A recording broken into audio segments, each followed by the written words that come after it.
don't cross the streams. Why? It would be bad. Total protonic reversal. All right, that's bad. Okay. All right, important safety tip. Thanks, Egon.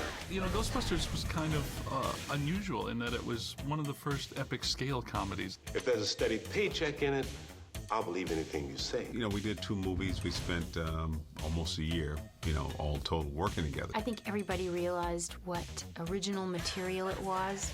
Hello, Ghostbusters. The way Dan described the Ghostbusters, we were like Organ Man, and we were no more impressed by these apparitions and manifestations than you would be by an outbreak of ants or roaches in your kitchen. I'm Walter Peck. Great. How's it going now? You have the comic geniuses of our generation, and they've known each other for years, and they're hysterical. It's the Stay Puft Marshmallow Man. When we look back at our library and we think of what has, you know, premium value and what the fans love, and it's always been in our minds Ghostbusters. The wonderful thing about the movies is they hold up after all this time. But now we're in a different place. Gaming has been moved to a whole other dimension, and it gives the fans something that they've been waiting for. In film, it's kind of tough to break that fourth wall and turn to the audience and say, come with me. Now, the audience and the player are one. The game format enables us to actually include the Ghostbusters viewing audience.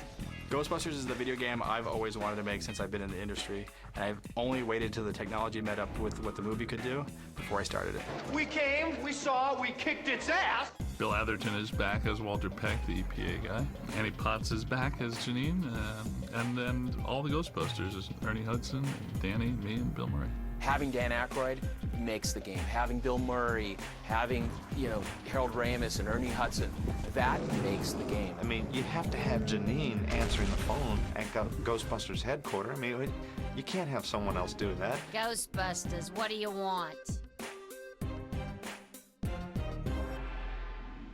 My character has, it feels like, as we record the dialogue, that my character has a lot of instructions. Because Egon is the logical, systematic one. I didn't realize I had so many memorable lines until 25 years later somebody will go, that's a big Twinkie. That's a big Twinkie. Bill Murray's character, Venkman, kind of holds down that kind of dry, skeptical, mundane quality. And that makes for a lot of comedy. It's right here, Ray. It's looking at me. He's an ugly little spud, isn't he? I think he can hear you, Ray. If there was a movie script as long as a game script, the film would be like all the Lord of the Rings films strung together. It's about 1,000 pages because you have to cover all these alternatives. When I first heard about it, I thought, okay, well, you know, maybe it will be different, but all the characters really ring true. It looks more like the sequel than a game. It tells the third story. You know, I watched the first 2 movies in preparation for it, and harken back to that enthusiasm that I had when I first wrote it. When they announced that, you know, he and Harold would actually love to write the script, that you're like, because you're worried, you know, can we pull off the comedy of those first 2 films? Well, now we have the script writers from those films. This chapter of Ghostbusters takes place in 1991, 2 years after Ghostbusters 2, because they wanted enough time to pass where things can settle down from the last movie. Always wanted a marine component to the Ghostbusters, so in the game there might be structures in and around the river outside Manhattan Island. Without giving too much away, certainly has that. Well, for the story of the game, they have the great device of this mandala with nodes that represent different focal points of turbulence in the city. We're paying the Ghostbusters very well through these city contracts. That's the way it works now, yeah. Like the sanitation department, the police department, the fire department. It was always to be such, you know, that Ghostbusters were to be an essential sanitation arm of living in urban life. The city had taken out a insurance policy against the Ghostbusters, so everything's billed to the city directly. But with all this destruction they're doing around town, the bills are getting quite enormous. So the mayor hires Peck as a paranormal oversight committee. So he's there to check the books to make sure the Ghostbusters are doing everything properly. And every time you destroy something in the game, he's going to be in your face. Never done a game, so it was all new. I am Walter Peck, sir, and I'm prepared to make a full report. These men are consummate snowball artists. It's hard to get rid of old Peck. The most intense thing that happens to him now is that he becomes possessed. And my first official act is going to be suspending these idiots' operating license. Yeah, they needed a average-looking Joe Blow off the street to play the rookie character, and I successfully campaigned for that spot. You'll recognize the back of my ears really well. Well, the player is a cadet. He's a rookie. He joins the Ghostbusters, and there are new problems at the library. There's museum problems. The Hotel Sedgwick makes another appearance. Certain familiar entities recur in the places where they first appeared in the film. So Stay Puft Marshmallow Man back on the streets of New York, Slimer's back in the hotel, which is a nice kind of callback to it may evoke a little nostalgia in the player. All of the equipment and all of the locations and all of the characters and everything are absolutely eye-popping in this game. So it's done with real affection for the original concept. We're just able to go places that we weren't able to go in the movies. It really is, to me, the third movie. The elements of the supernatural allow you to create monsters and creatures that are visually really interesting, and all kinds of tools and weapons that are the staples of video gaming. The game, it's funny, the interiors are a lot more vivid than a film, and then the exteriors, and we get to take advantage of the streets, the river, the buildings, and go places where you just couldn't go in a movie, you know.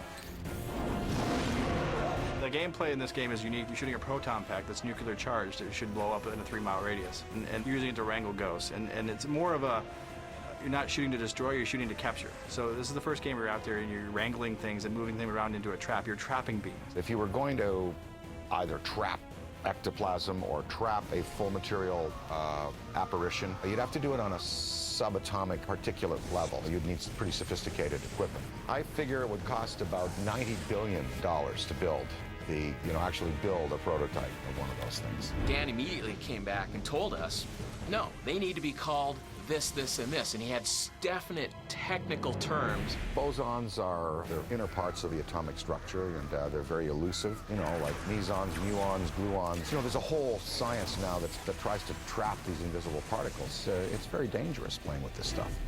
Throw it! I did that, that's my fault. It's okay, the table broke the fall. Composite particle system is similar to a distillery in the field of making corn liquor. What you're doing is you're doing an original collision, and then you're basically forcing it back through a filter, but it forces them back through where they've already been, and then out through your wand. Yeah. Again, very expensive equipment. Very, very expensive. It's just occurred to me we really haven't had a completely successful test of this equipment. I blame myself. So do I. Well, no sense worrying about it now. Why worry? Each of us is wearing an unlicensed nuclear accelerator on his back.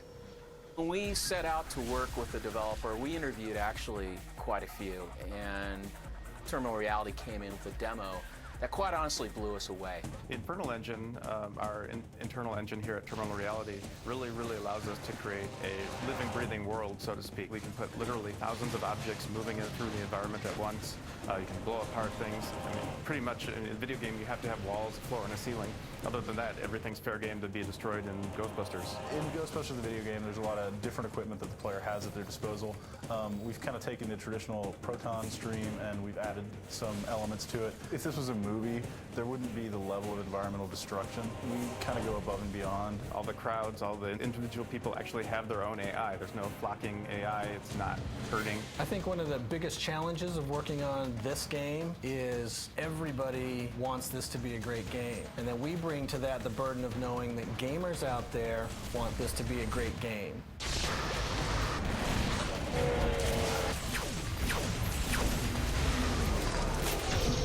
One of the nice things about our engine is the way it handles physics. So we were able to take our boss fights, and there's some boss fights in there where they actually use the environment against you.